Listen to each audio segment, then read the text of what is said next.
The 2021 NFL Draft is upon us. Hello, everyone. I'm Eagles Insider Dave Spadaro, joined by Eagles General Manager Howie Roseman and Head Coach Nick Sirianni. Gentlemen, welcome. Thanks for taking the time. Let's get right to it. First, to start off, excited about this weekend, excited about the opportunity here to add Eagles. When we talk about the free agents, we start with those guys, and when you start with what kind of people these guys are, and we always talk about free agency in which you got to figure out like how the marriage is going to work because you haven't lived with them before, and that's some of the risk of free agency. But when you talk about a guy like Eric Wilson, who was with Jonathan Gannon, who was with Nick Rallis, now you know, and so you're so excited to get a guy like that who understands the system, who understands like what these coaches are looking for. And then Anthony Harris, this is a guy, he can get us the ball back. I mean, we got an offensive head coach right here.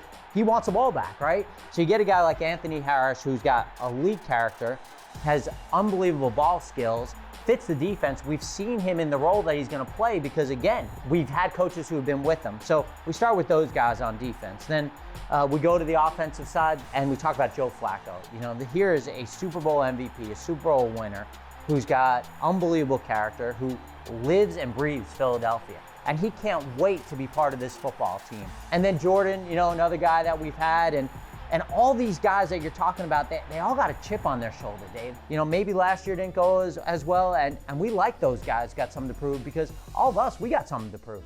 Nick, for you, retaining veteran leadership, Brandon Graham and Jason Kelsey, and kind of keeping that group together, how important has that been for you?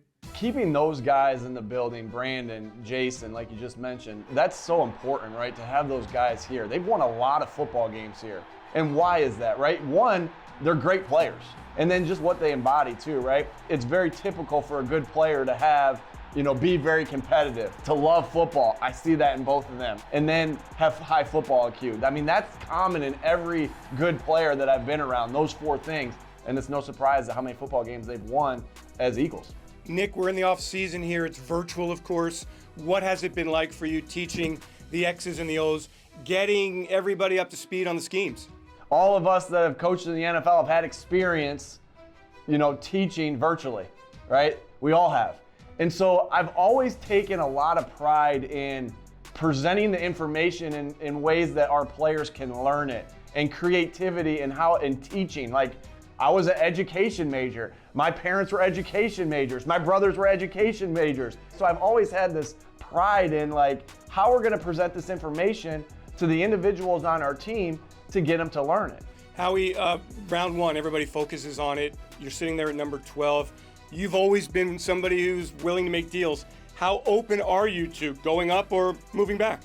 Yeah, I think the reason that we made the first trade from going 6 to 12 was because we felt like it created a unique opportunity to do that. And we had to be really confident about the 12 players that were on the board. But I think that it also gives us the flexibility to have opportunities to move up a little bit, to have opportunities if we wanted to get more flexibility to move back. And I think it's all going to be dictated by what goes on in front of us. And so if we see a guy that's in front of us that has value more than the draft slot, well, let's talk about going up and getting him. If we go there and we say, hey, there's a bunch of players that we really like and we can pick up more opportunities and more flexibility, then let's move back and let's do that, you know? And those are the conversations that we have. Howie, the NFL draft, as we know, is an inexact science. And I wonder, without some of these players playing in 2020 in college level and without the scouting combine, does that make it more inexact? Well, it's funny, like it's almost the exact opposite than last year, right? Like last year, you go to the combine, you interview all these guys, and then the world stops. And so you don't have pro days, you don't have as much of the rechecks and going on with the medical information. And this year, no combine, all pro days, and a little bit less medical information. And I think that we're dealing with the same thing 31 other teams are dealing with. And so I don't know that any of us are sitting there going, man, I wish we had the combine. I think we're just so excited to get Eagles on this team. And we're so excited with the process that's led us up to it that, you know, we're gonna be really, really fired up for a 3-day period here. I can't wait. Nick, your first time as a head coach going through the pre-draft process, what's it been like? it really shows you when you get to sit in at all the meetings, right? Because when you're a position coach or when you're a coordinator, you go in for your expertise, right? As an offensive coordinator, I went into the offensive meetings. As a quarterback coach, I went into the quarterback meeting. Well, now I get to sit in for all of them. What I see as the head coach of the collaboration, I think that's awesome, right? The collaboration of all the hard work that the scouts did, that the trainers did. And to think that you could do it by yourself, it's just impossible. Like the collaboration's awesome. It's the definition of being on a team. Hey, Howie, you mentioned 11 players, and look, we know the fans are always focused on that first-round pick, and we know that it's not just about one player or one position, so fans don't get fixated on that. But there are 10 other selections. So, Howie, I wonder, what would constitute a winning weekend for the Philadelphia Eagles? It's funny because that first day, you're only taking one, right? Then the next day, now we got 3 picks. Saturday's the most fun day because you're adding the most Eagle players to your team. So, like, I love Saturday, and we have this meeting on Saturday morning where we have all the scouts in the room, and Coach will be there, and Jeffrey will be there, and we basically say, all right, now it's the third day, like, who are you standing on the table for? And so, like, that day is really where all the work comes to fruition, and everyone understands how important that Thursday is because it sets the table for the week, right? It's like the appetizer. But the main meal is really gonna be on Saturday.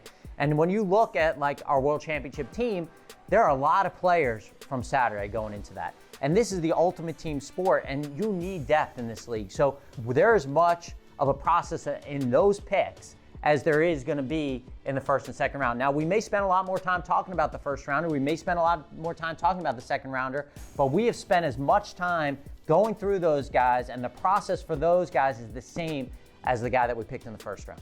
Both of you are very excited. That's obvious, and I feel the excitement. I know the fans do as well. So I'll throw this out to both of you. Last question. If you can kind of just qualify, what gets you excited about this weekend, and what makes it so special, the NFL Draft? Honestly, Dave, the best part about the draft weekend is when we make a pick and you go around the room and you see the pure freaking joy that the people who've been part of this process the whole year get.